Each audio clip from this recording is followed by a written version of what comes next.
Welcome bloggers, welcome wine lovers. We are live here at tastelive.com. I'm Nick Solga, sommelier here, and we have with us a special guest, two special guests, and a very wonderful wine. We're going to be taking a trip south to Chile, a little over 5,000 miles depending where you're from, and we're going to be tasting the terroir of Chile with the wines of Gran Reserva Serie Riberas, which, if you haven't heard that term before, essentially means riverbank series. These are all single vineyard wines, estate grown, that are grown in close proximity to one of Chile's major rivers. So I'd like to welcome Marcio Ramírez, winemaker, and Italo Joffre, wine ambassador from Concha y Toro, the parent winery. Thank you.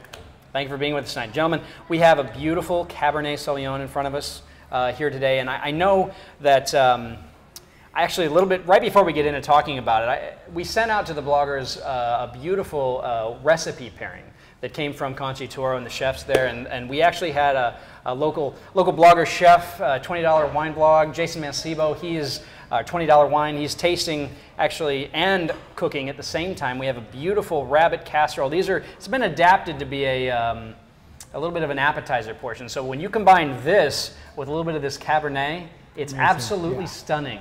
Absolutely stunning. A little bit of a little fryer rabbit and herbs de Provence. Wonderful pairing. Really comes to life. Matter of fact, I'm gonna refrain from that because we have a talk. But we were tasting it a moment ago. My Vine Spot is saying is flagship variety in your opinion.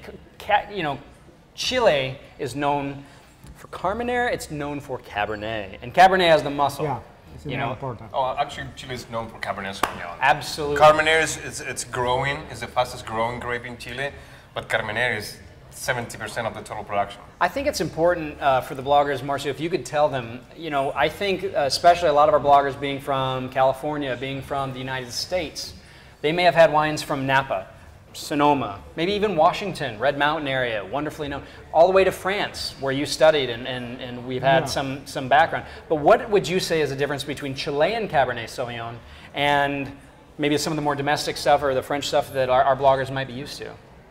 I think it's the Chilean Cabernet is a character. This is a very homogeneous or very constant all the year.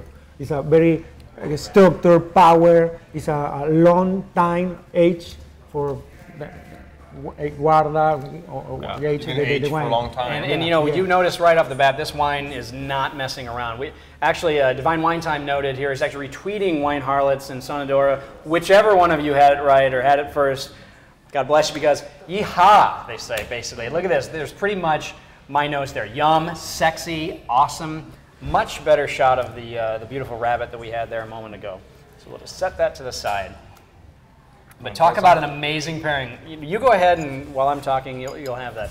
I want to taste some of that yum, sexy, yeehaw here in a minute. But I think the Chilean Cabernet, actually Sonadora, before I get into that notes, the neighbors voted the Cab their favorite. I think it's important to note we sent out 8 bottles to every one of you bloggers. A backup wine in case something happened in shipment. We can't control what the UPS guy does, but what we can say is that you're sharing it with people. That's awesome. Their neighbors loved it. Cabernet, favorite of the night. You can tell this wine has muscle. This wine is strong. How long would you maybe say this wine could age?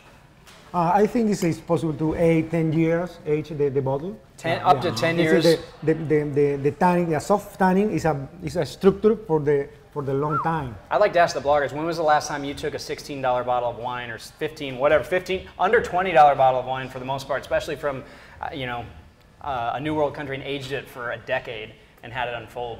That is, and you can tell right in the palate, it's amazing. Spirit and Wine notes that we have, actually it says, have any of them been rated by a magazine? I expect the Sauvignon Blanc, the Carmenere, and the Cab would be in that 89 to 93 point range. Gentlemen? Yeah, they have been rated, some of them. It's a new wine coming to the United States, so not all of them have been rated. I believe the Carmenere. Carmenere was rated, Cabernet Sauvignon was rated 89 and 90 points. For a $14.99, $15. I believe it was our good friend Robert Parker gave it a 90-point rating, and there were some other ones in there. So yeah, with the fact that it's actually a younger wine and only been in the U.S. for the past year, we can only expect amazing things as we start to unfold vintage to vintage and going forward. Or if perhaps you just hold this wine and age it for 10 years, we'll find out. Oh, yeah. So the Cabernet, though, to give an idea of the bloggers of where we're coming from, what region does this come from on the map? It's the same area for the Malbec. It's the Palo Santo vineyards. Okay. It's south of the Rapel Valley. Okay. It's 37 miles to the sea. It's a 5 kilometer or 2 miles to the river. Wonderful. Wine Harlots actually notes that the samples and the press kit were A+. So we'll make sure that we thank those that put together. I know there was a big team and a lot of effort that went behind that. Thank you very much for that. And Art Predator noticed, gotta say, thanks to the backup bottles. The ones we opened were perfect, and we look forward to sharing them with family and friends. So that's, again, as we know, the best thing about wine is sharing it with people. Because if sitting there by yourself with a glass of wine just doesn't usually taste quite as good. You know what I mean? Dan Godwin notes that he would love to visit the region, especially, so this is Colchagua, correct? Or am I saying that right? Yes, Colchagua. yeah, excellent. How would you say, what differentiates Colchagua from, say, Rapel or Cachapoal? It's more close to the Cordillera de la Costa, to the coastal range. But it's the soil is very poor. It's a lot of granite and quartz. Yes. Yeah, and the red clay.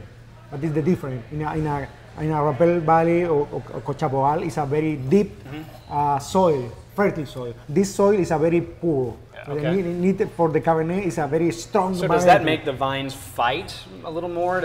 You stress the vine. You stress the vine. Are the yields lower then? Yeah, it's a little slow. Smaller cluster, smaller berries. Okay. So you get Very as a result berries. more concentrated grapes. This is for concentration. Yeah. This color and this flavor is for the grapes a little, but it's a very So they're very concentrated. small. Yeah, Very small. yeah. The size is a very small. So how many clusters would you get per vine, would you say? It's a ¿Cuántos racimos por vine? 20, 25. 20? Yeah. And from a younger vine, that's actually fairly low. Vines. For two vines. Yeah. We actually have a question. My Vine Spot was asking us, wanted to know your thoughts, your philosophy on the idea of single vineyard wines. Do you feel that they essentially speak in the voice of the land? What do single vineyard wines do that wines that are blends do not do? The single vineyard is a show to the region. The people is very sophisticated. I need a new wine. What is identity? With the identity, que tenga una identidad. That it has identity, like But personality. Yes. It's a personality. Yeah, so yeah. essentially, we're not everything to It's everyone. no another Cabernet, but it's a Cabernet, but this area, but it's specific, but it's a very different. Would you say that it's like it's almost like a time capsule, right? It's a capture of a moment, of a place, of a taste in time. And the year. So that is, I think, one of the most fun things about when we taste the wines. Actually, we have another comment. Drink what you like. Post info packet. Discuss global warming. Can you expand on the location of the vineyards and how this sort of mitigates the effects of climate change? Yo lo contesto? Okay. The regions where we are growing these grapes are very close to the river, and as a result, they have lower temperatures. So in the surrounding area, you could have higher temperatures, but this wine will stay, these grapes will stay cooler.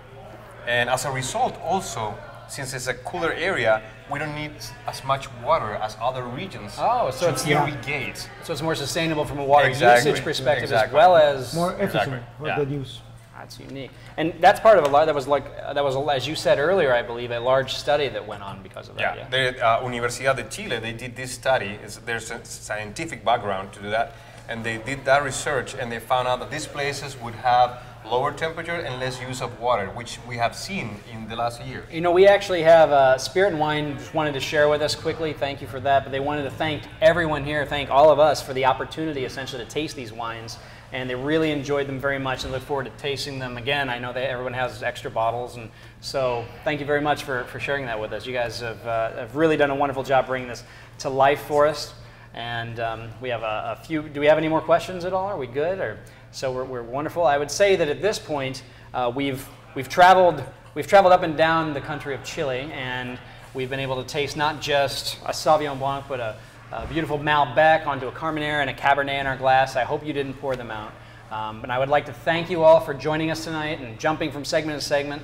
And we have a special thank you to Marcio and for Italo for joining us tonight. Thank you for flying all the way up here. Thank you for your time. And presenting these wines. If we didn't answer a question for you guys, or if there's something you want to pose directly to Marcio or directly to Italo, please feel free to reach out to Gran Reserva on Twitter @Gran Reserva Wine, or on Facebook at facebook.com/Gran Reserva Wine. And for that moment, I'd just like to say thank you to everybody for attending. And cheers, gentlemen. Salud. Thank you for taking a trip with us. Enjoy. Cheers.